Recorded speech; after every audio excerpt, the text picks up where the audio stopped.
Salut tout le monde, bienvenue à Finances fondamentales, le podcast d'éducation financière qui se prend pas au sérieux. Chaque semaine, je te synthétise un livre qui touche de près ou de loin les finances personnelles et l'investissement boursier. Je te résume donc des centaines d'heures de lecture de façon simple avec des exemples concrets et transparents. Si tu souhaites prendre en main ta santé financière, t'es à la bonne place. C'est parti, bon podcast!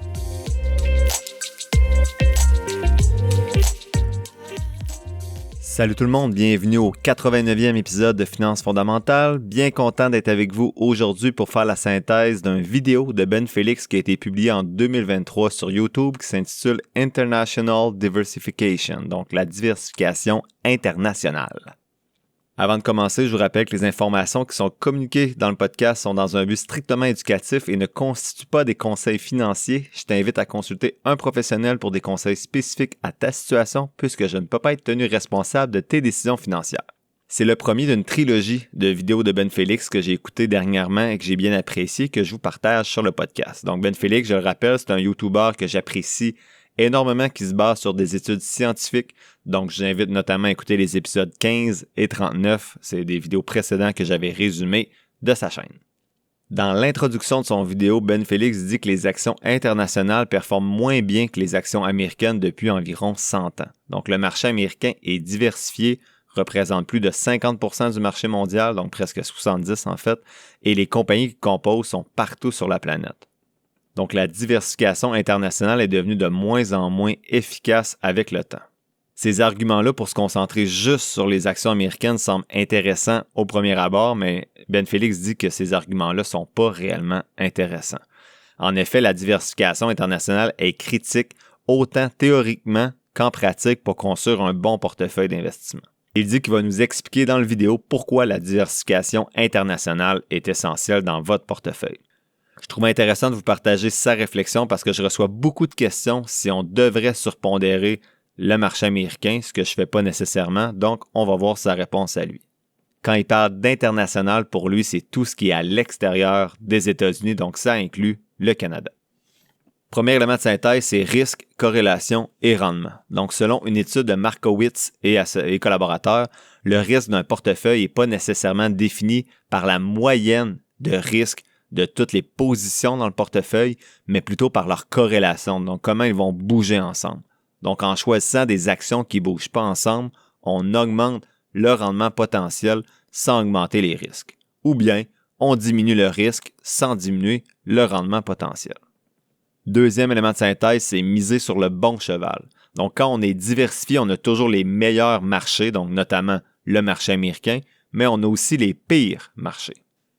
Comme dans le dernier épisode des abonnés, la question de Jean, je crois, qui me demandait pourquoi j'investis pas juste sur le marché américain si c'est celui qui me donne les meilleurs rendements, c'est facile de regarder nos rendements puis de se dire que si on avait juste été sur le marché américain depuis 20 ans, on serait encore beaucoup plus riche. Par contre, c'est pas possible de savoir quel marché va offrir le meilleur rendement dans le futur. Ça ramène au comportement de performance chasing, Ben Félix appelle ça de même, de chercher la performance, qui est bien documenté dans les études et qui entraîne de mauvais rendements plus souvent qu'autrement parce qu'on met sur le dernier cheval qui a gagné la course alors que ça veut pas dire que c'est lui qui va gagner la prochaine. Selon Ben Félix, le rendement américain est 2% plus élevé que le reste du marché entre 1979 et 2019, mais 0,4% seulement si on prend en compte les ratios d'évaluation. Donc les performances seraient basées sur une évaluation plus élevée du marché américain et non pas sur plus de profit. Donc, le marché américain n'a pas fait 2% de profit de plus que le reste du marché entre 1979 et 2019. C'est plutôt que le marché a surévalué de 1,6% les actions américaines, alors que les profits ont seulement été plus élevés de 0,4%. Donc, en gros, ce qu'il faut retenir de ça, c'est que les actions américaines ne sont pas nécessairement les entreprises américaines plutôt, ne sont pas nécessairement 2% plus performantes, mais sont surévaluées de 1,6% par rapport au reste du marché. Et bien sûr, quand les prix sont élevés, les rendements potentiels sont plus bas historiquement. Donc, ce n'est pas une loi comme la gravité. Ça ne veut pas dire que ça va arriver, mais c'est la meilleure loi qu'on a pour tenter de comparer des rendements passés aux rendements futurs. Donc, ça ne veut pas dire que le marché américain va moins bien performer dans le futur, mais historiquement, les prix qui étaient élevés ont mené à des rendements moins intéressants. Troisième élément de synthèse, c'est est-ce que le marché américain a été chanceux? Donc l'auteur, pas l'auteur, mais le YouTuber Ben Félix dit que les rendements supérieurs du marché américain peuvent être expliqués par la chance. Donc il y a des désastres politiques qui ne sont pas arrivés, qui ne se sont pas concrétisés, notamment les guerres de missiles avec Cuba. Et ces rendements supérieurs-là peuvent aussi être expliqués par le fait que les investisseurs ont commencé à considérer les actions américaines comme plus sécuritaires, ce qui a monté leur ratio d'évaluation. Donc, estimer des rendements futurs supérieurs à partir d'un rendement passé d'un marché qui est teinté de chance et d'inflation des prix des actions par les investisseurs, c'est dangereux selon Ben Félix. Il faut regarder si ces deux variables-là, basées sur la chance, vont encore permettre aux actions américaines de surpasser le marché mondial durant notre période d'investissement personnel et non la période d'investissement qui est passée. En gardant en tête que la surévaluation actuelle du marché américain, c'est un obstacle à surmonter également pour nos rendements parce qu'on est dans un moment d'investissement où ces actions-là, en fait, où le marché américain est surévalué en termes de ratio. Je répète, ça ne veut pas dire qu'il va sous-performer dans le futur, mais il est actuellement surévalué selon les ratios d'évaluation. Il ne faut pas oublier non plus que justement le potentiel de croissance économique qu'on accorde supérieur au marché américain est déjà grandement considéré dans le prix des actions actuelles.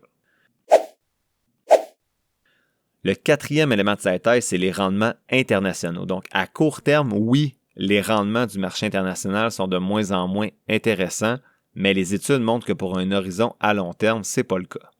Dans ce bout-là du vidéo, là, il parle beaucoup, mais en gros, ce qu'il dit que c'est si on a un horizon à long terme d'investissement, c'est mieux de diversifier internationalement parce que les études montrent que oui, à court terme, c'est plate depuis une couple d'années, mais à long terme, ça diminue le risque qu'un seul pays aille pas bien, par exemple le marché américain, alors qu'on met sur 122 autres pays.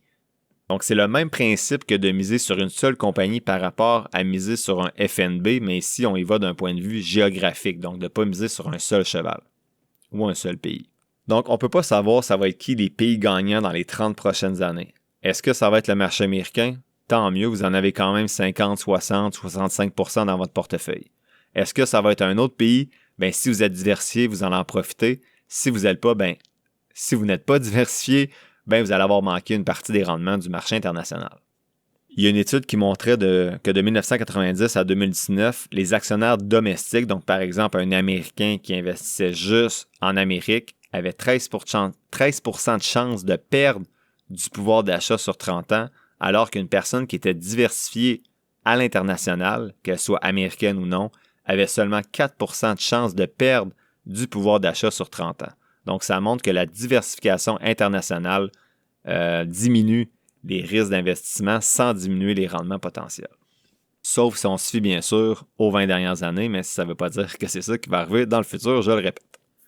Cinquième et dernier élément de synthèse, c'est faire un pas en arrière. Donc, l'auteur dit, Ben Félix dit qu'il faut faire un pas en arrière parce que depuis le début du vidéo, il a parlé comme si les États-Unis étaient supérieurs depuis 1900.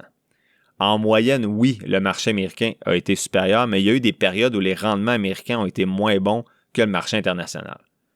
Donc, en rendement réel de 1959 à 1980, les rendements ont été moins bons de 2,65% par année du marché américain par rapport au marché international. C'est quand même 21 ans de temps. De 2000 à 2009, le marché américain a été 3,26% moins performant que le reste du marché international en moyenne sur ces 9 années-là. Donc, il ne dit pas que l'international, c'est mieux que le marché américain, mais ça montre que le marché américain, que le marché américain et le marché international ne sont pas toujours corrélés, surtout pour les petites capitalisations, dont les small caps, que ce soit américain ou international. Il suggère donc du même coup qu'en plus d'être diversifié internationalement, c'est peut-être important aussi de s'assurer de ne pas avoir seulement des grandes capitalisations, donc des large caps, dans votre portefeuille et dans votre diversification internationale. Donc, d'aller chercher également différentes grandeurs d'entreprises. Il répond également à l'argument que certaines personnes disent que les compagnies sont mondiales, donc les compagnies américaines, oui, sont aux États-Unis, mais leurs profits proviennent de partout sur la planète. Ce que Ben Félix dit, c'est qu'il y a des études qui montrent que justement, si une compagnie fait des rendements à cause d'une position dans telle part d'un marché international, même si c'est vrai que l'investisseur américain va profiter de rendements par cette exposition-là internationale dans cette compagnie-là, l'effet sur l'indice du pays visé est encore plus grand.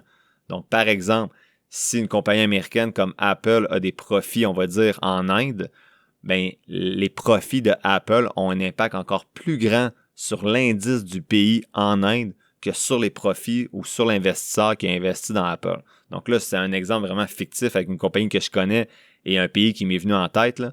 Mais en gros, si votre compagnie performe dans un pays, vous êtes encore mieux d'être investi dans l'indice de ce pays-là, donc dans l'indice boursier de ce pays-là, que dans la compagnie qui réussit à dégager des profits dans le pays.